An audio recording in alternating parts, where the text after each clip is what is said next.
Krishna Krishna Krishna Ram Ram Hare Hare Krishna Krishna Krishna Hare Ram Ram Hare Krishna Krishna Krishna Hare Ram Ram Hare Hare Krishna. Thank you so much for participating in morning japa session. Now it's time for today's transcendental quote by Srila Prabhupada. So today is April 19th and today's quote is, devotional service must continue under all circumstances. This material body is actually a bad bargain, but it is a prone to suffer. But because it is prone to suffer, but we must make the best use of this bad bargain. That means to always be engaged in the service of Krishna without fail.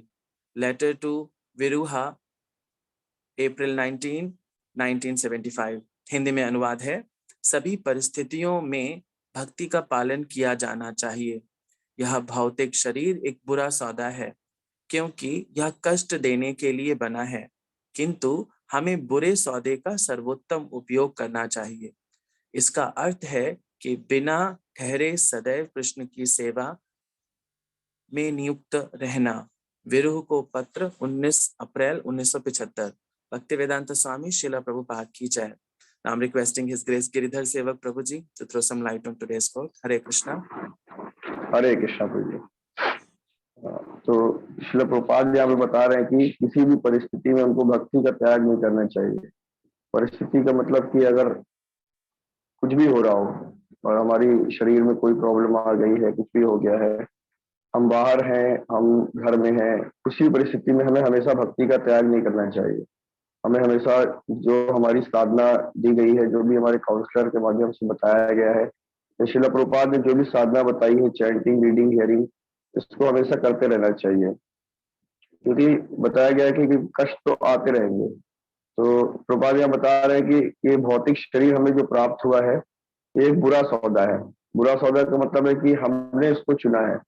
जैसे हम कभी कभी कोई सौदा कर लेते हैं जो हमारे लिए फेवरेबल नहीं होता है, तो इसी तरीके से हमने अपनी इच्छाओं के अनुसार ये बुरा सौदा कर लिया है, लेकिन ये कष्ट देगा। प्रभुपाद कह रहे हैं ये जो कष्ट जरूर देगा, क्योंकि हम भौतिक जगत में हैं, तो भौतिक जगत में जन्म, मृत्यु, जरा, व्याधि, चारों कष्ट जो है ना हमेशा शाश्वत रूप में रहेंगे। हम इनसे बच नहीं सकते, चाहे कोई भक्त हो या अभक्त हो, उसको झेलना पड़ेगा।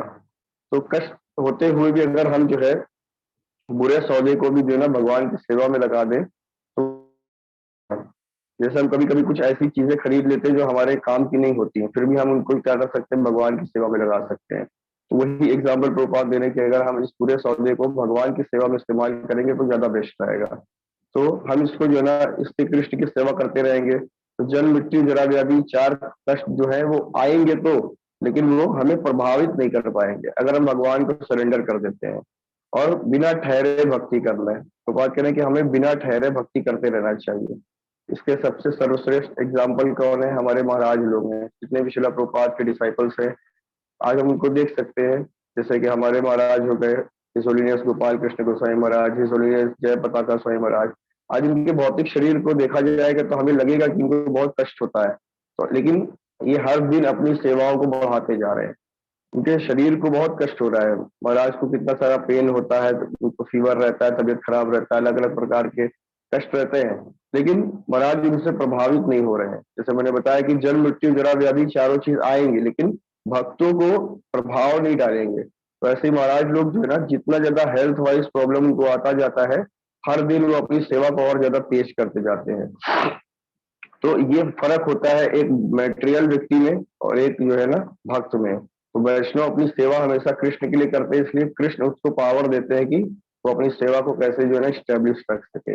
इसलिए प्रभुपाद करें कि जो बुरा सौदा हो गया है, कि बोला गया है कि एग्जाम्पल देते हैं कि बाथरूम में रहेंगे तो बदबू आएगी, उसी तरीके से भौतिक जगत में रहेंगे तो तरह तरह के कष्ट आएंगे, लेकिन हमें उन पर ध्यान न देकर के हमेशा भगवान की सेवा में निरंतर बने रहना है। हरे Krishna. Thank you so much Prabhuji. Now it's time for today's shloka and आज का श्लोका रिसाइट करेंगे आराधना पांडे माता जी। हरे कृष्णा माता जी। हरे कृष्णा। आराधना पांडे माता जी, एक सेकेंड।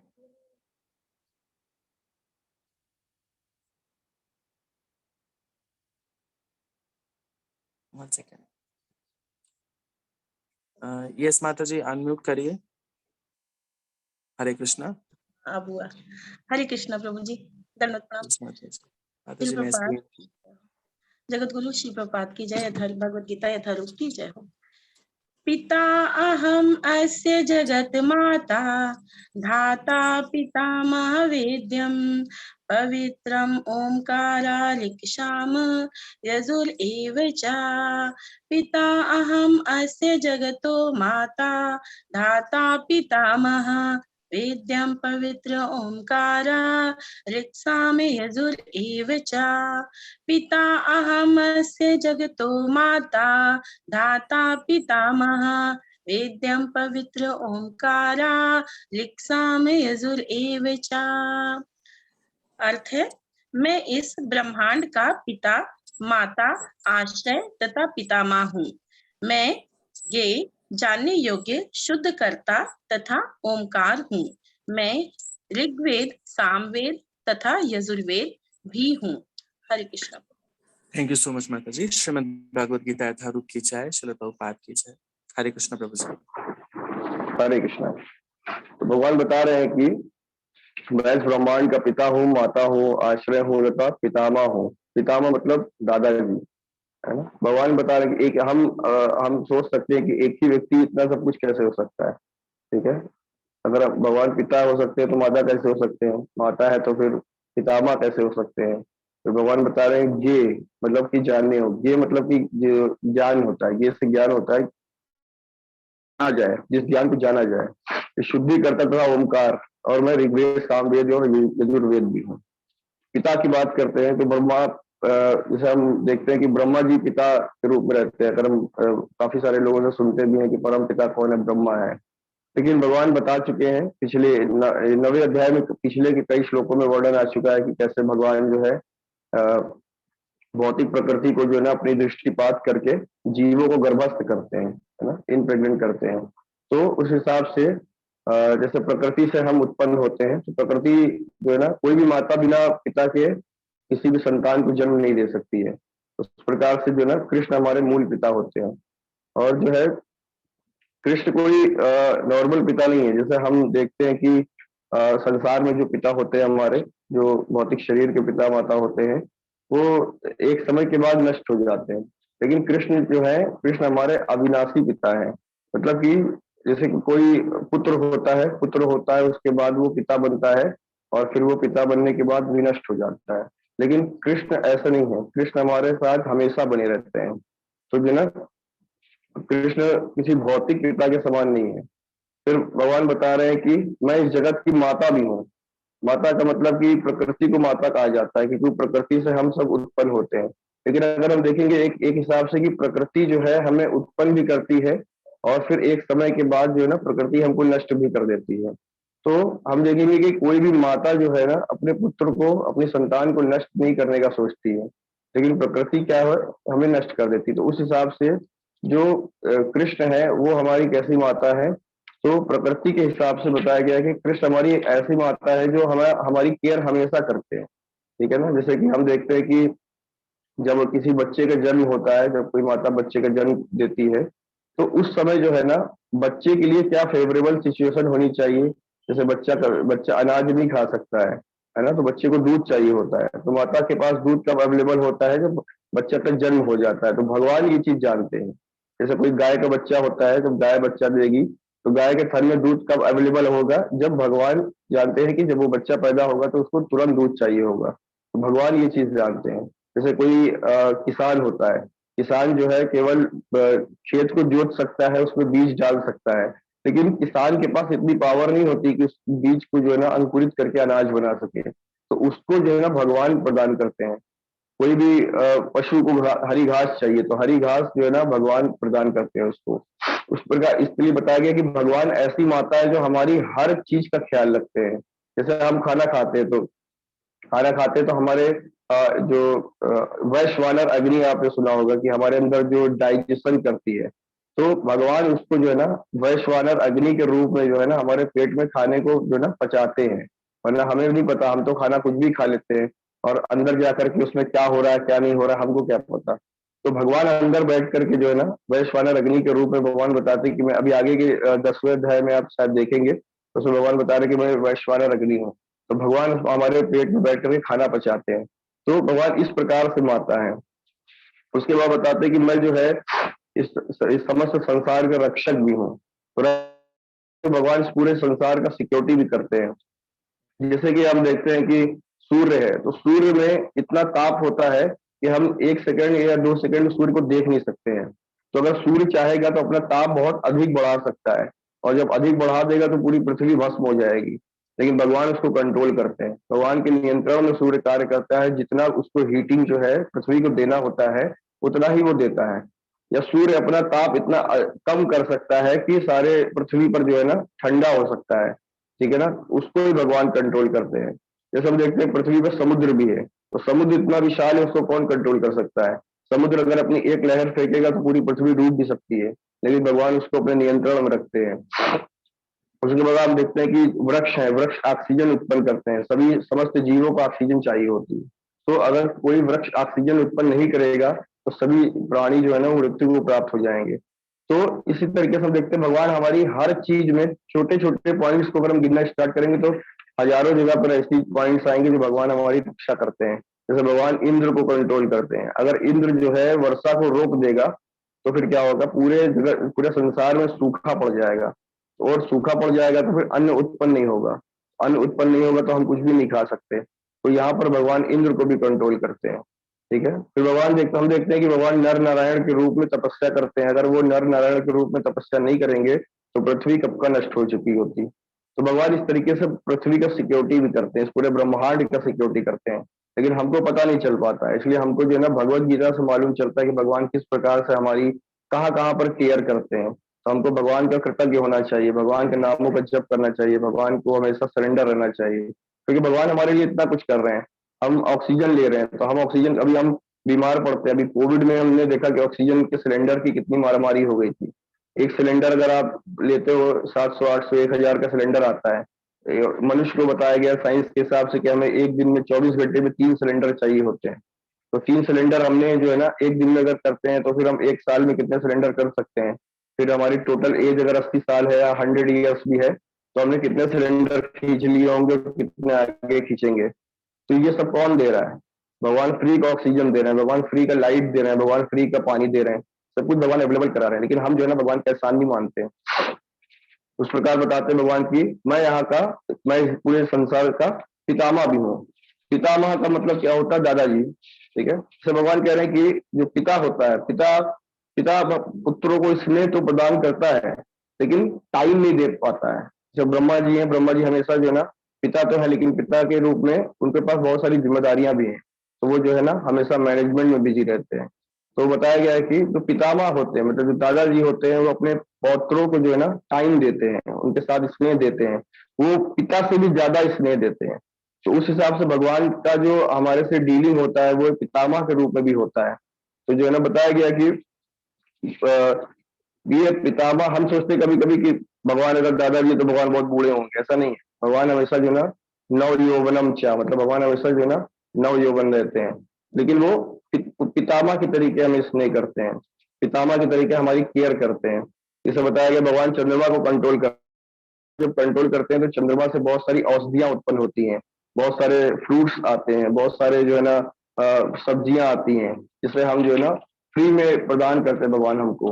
तो जो है ना भगवान हमारी पितामह के रूप में इस तरीके से केयर करते हैं। फिर भगवान बताते हैं कि मैं ही जो है ना ज्ञेय हूँ, मतलब मैं ही जानने योग्य हूँ।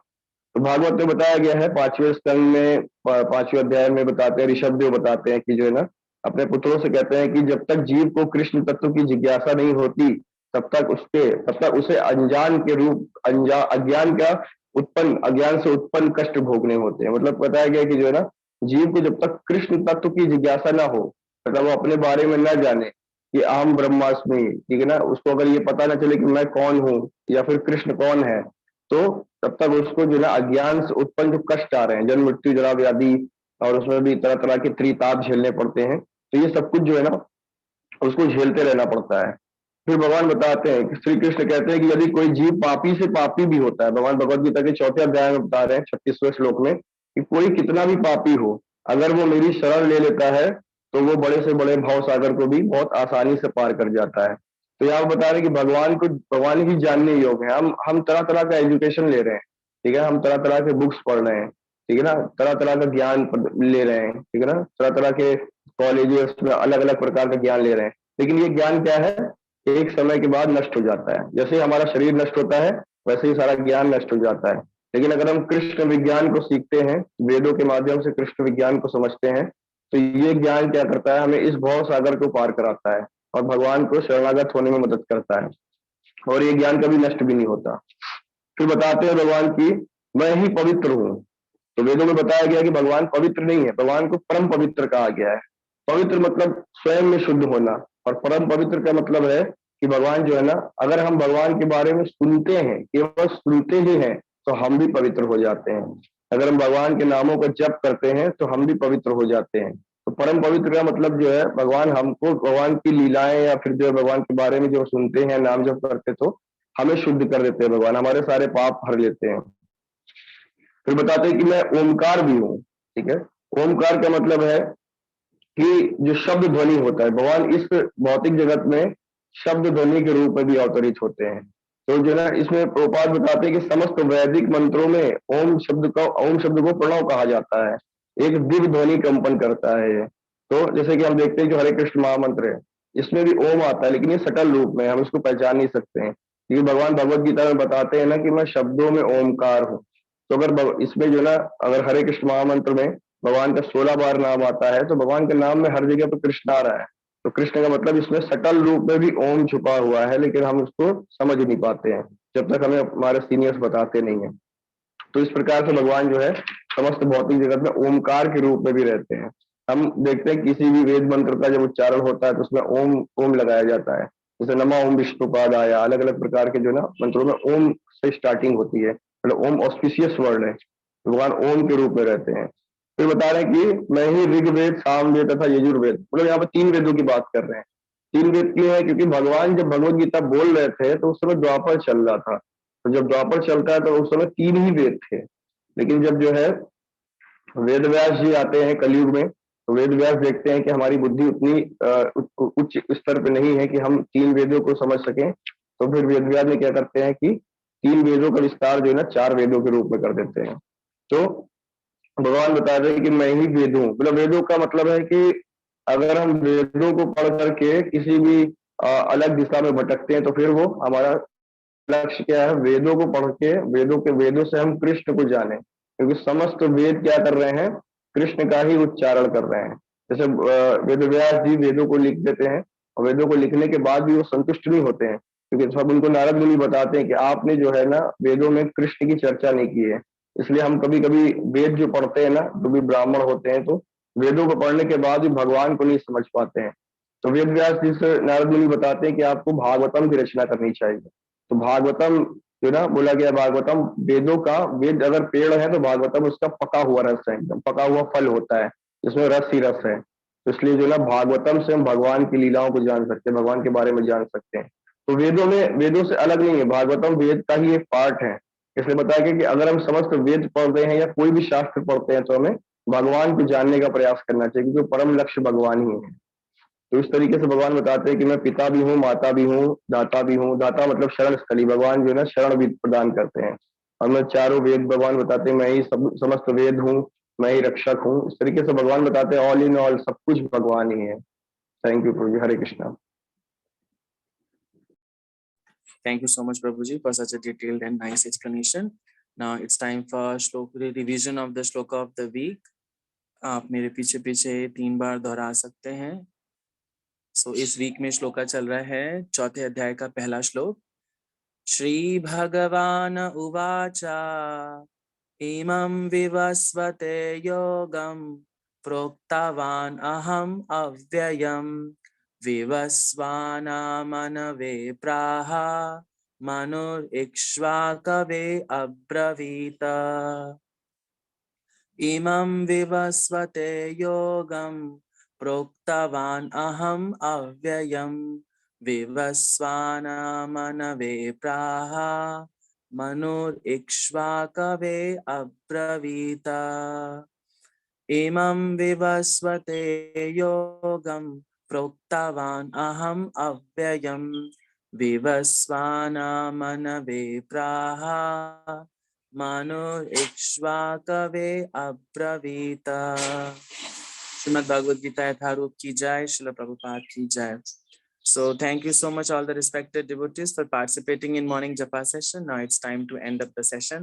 Thank you so much. और जितने लोगों का भी कोई प्रश्न है वो डे वाइज प्रश्न लिख सकते हैं। संडे को सारे प्रश्नों के उत्तर दिए जाएंगे एंड संडे को हम how I came in Krishna consciousness session भी करेंगे। सो कल का जपा लौट करने की बारी आती है तो कल का जपा करेंगे रोशनी सिंह माता जी। हरे कृष्णा माता जी, अनम्यूट करके कंफर्म कर दीजिए। रोशनी सिंह माता जी, हरे कृष्णा। ठीक है माता जी, कल का जपा आपका रहेगा। अच्छा ठीक है। कोई दिक्कत है माता जी? हम किसी और को भी दे सकते हैं। नहीं कोई दिक्कत नहीं। ओके, नेक्स्ट हम बात करते हैं कल कल का श्लोका रेसिटेशन की। सो कल का श्लोका रेसिटेशन करेंगे प्रति चौरसिया माता जी। प्रति माता जी अनम्यूट करिए। हरे कृष्णा प्रभु जी। माता जी का कल का श्लोक आप डिसाइड करोगे। Okay, Hare Krishna. एंड कल का श्लोका रहेगा next, that is 9.18। Yes Renu माता जी, कुछ पूछना है आपको? माता जी रिकॉर्डिंग बंद कर सकते हैं। Thank you so much.